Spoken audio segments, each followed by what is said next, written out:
parlons de Orbe, du mouvement de la Terre, parlons-en. Et puis après, petite pili, c'est juste dire ce que j'en pense, tout simplement, en avis. C'est pas une analyse poussée ou quoi que ce soit. Donc on peut être d'accord, on peut ne pas être d'accord, chacun ses avis, chacun son choix. Mais j'ai envie de te parler parce que c'était une œuvre assez spéciale. En fait, je disais ça à un ami, elle est hors catégorie en fait cette œuvre. Alors tu peux t'amuser à la mettre dans une catégorie, je sais pas, aventure, je sais pas, dramatique, mais moi je la trouve hors catégorie en fait. Moi je peux pas la classer honnêtement. Parce que du coup ouais, c'est une œuvre plus philosophique que plus, enfin ça raconte une histoire, mais je trouve qu'elle est construite de manière philosophique pour te faire réfléchir en fait. Elle est écrite pour te faire réfléchir, tout simplement, ouais. Et tu demandes à quelqu'un, justement, son interprétation de l'œuvre, qu'est-ce qu'a voulu dire l'œuvre, qu'est-ce qu'elle a voulu raconter, ben... Les gens n'auront pas le même avis à chaque fois. Je pense qu'il y a pléthore d'avis à ce niveau-là. Donc, ouais. D'où la force, je pense que l'une des forces aussi, c'est les bons concepts. Enfin, le bon concept dans le sens... en fait, tu suis pas juste un personnage principal, tu suis une suite de personnages autour d'un thème. Et donc du coup ce thème c'est l'héliocentrisme et surtout au niveau du coffre qui est caché et du livre aussi. Donc ça c'est plutôt intéressant. Ça a sûrement déjà été fait mais ça change, c'est pas mal. En plus c'est bien fait, c'est bien amené. C'est pas une masterclass pour moi cette œuvre malheureusement. J'ai envie de dire malheureusement parce qu'il y a quand même quelques points un peu négatifs dont il faut parler. Premier point négatif, en fait moi j'avais fait un petit récap à un pote du coup qui m'avait conseillé l'œuvre mais je comptais la regarder quoi qu'il arrive. De toute façon je regarde en fait je regarde par saison moi les animes.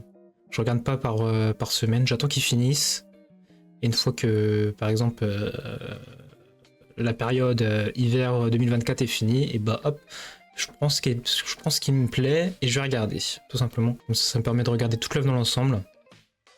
Et bon, ça fait longtemps que je fais ça. Avant, je faisais un peu par semaine pour les grosses œuvres. Là, j'arrête de faire ça. Je sais pas, j'aime pas faire ça. J'aime plus faire ça. Et surtout, ça me permet aussi d'avoir l'œuvre dans son ensemble. Et pas juste d'attendre semaine par semaine. Bon, c'est peut-être bien quand tu regardes entre guillemets, un blockbuster, entre guillemets, genre un gros anime, tu vois. T'as un peu la hype, etc. Voilà. Moi j'aime bien regarder dans l'ensemble quoi. Donc ouais à la fin du coup je parlais à un pote et quand j'en ai parlé en fait, du coup je lui donnais mon avis. En fait je lui dis directement dès que j'ai fini en fait j'en ai parlé. Et justement j'étais pas, enfin je vais dire j'étais aigri, mais j'étais tellement déçu de la fin que j'ai un peu critiqué. C'est vrai que parce que la fin m'a vraiment déçu de chez déçu. Enfin déçu de chez déçu. Je dis pas déçu de chez déçu parce que la fin est pas mauvaise en soit. Mais je sais pas quand tu racontes une histoire ça me déçoit de faire une fin comme ça, tu mets 5 lignes, le dernier personnage principal, tu vois 2-3 épisodes et puis c'est terminé. Ça me fait penser aux fins rushées des animés que t'as souvent, ça arrive souvent ça. Et là je sais pas si c'est voulu, c'est pas voulu, j'aurais bien aimé savoir, honnêtement. Elle est bien cette musique là. Bonne petite musique d'ambiance. Ouais je sais pas si c'était voulu, pas voulu. Ça fait un peu rusher, c'est dommage. En fait, je trouve que c'est pas, du coup, ça fait pas une belle histoire entre guillemets quoi. Un peu gâché. Mais bon, on a l'habitude dans les animes. Après là, c'est pas une fin totalement gâchée en vrai. Je vois ce que ça veut raconter, hein, mais je suis un peu déçu. J'ai pas aimé ce point-là. En fait, ça te fait beaucoup de souffrance, beaucoup de souffrance pour au final un résumé de 5 lignes pour la fin. Et c'est dommage. Bon, moi, Dovuraka aussi m'a beaucoup déçu. En fait, toute la première, enfin, je vais découper ça en 4 parties. Donc selon les MC qu'on suit. Donc au début, tu suis Rafa. Ensuite tu suis... j'ai plus son nom. Tu suis le MC avec Badeni quoi. Ensuite tu suis la troisième partie d'Uraka. Et après la dernière partie avec, je sais plus, Albert je crois qu'il s'appelle. Je sais plus, on a vu que 3 épisodes. En plus j'ai du mal avec les noms. Donc les deux premières parties sont super, sont super. Franchement, toute l'œuvre aurait été comme ça, j'étais en mode masterclass. Potentiellement une grosse masterclass, tu vois. Et donc les deux premières parties sont très bonnes. Voire, voilà, je peux dire, à couteau les étoiles, je peux pas abuser non plus. Mais voilà, ils sont très haut niveau. Moi j'ai adoré en tout cas. Troisième partie, elle est pas mauvaise. Mais je trouve que... De toute façon, on va en parler dans la tier list. Hein. Mais je trouve que le...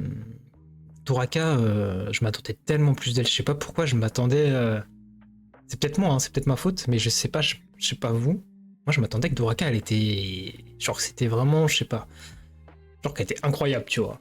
Genre qu'elle allait tout défoncer, qu'elle allait réussir à faire connaître l'héliocentrisme, etc. Je m'attendais à beaucoup plus en fait.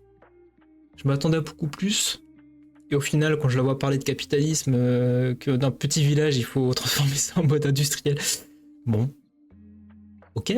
Après, on sait que de toute façon, elle va changer de mindset, elle va changer de position. Donc pourquoi pas. En bref. On parlera d'Interlist, je pense plus du personnage. Donc je vais pas m'attarder sur les personnages à ce niveau-là. Qu'est-ce que j'ai à dire d'autre? En vrai, non, en vrai c'est tout ce que j'ai à dire, à part que, ouais, c'est une œuvre superbe. Moi je lui donnerais sur 10, je lui donnerais entre 8 et 9. Juste la fin, c'est dommage, hein. Pour moi, il y a une autre fin. Le manga, ouais, peut-être plus de hype. Encore plus, je dirais. Encore plus. Voilà, voilà.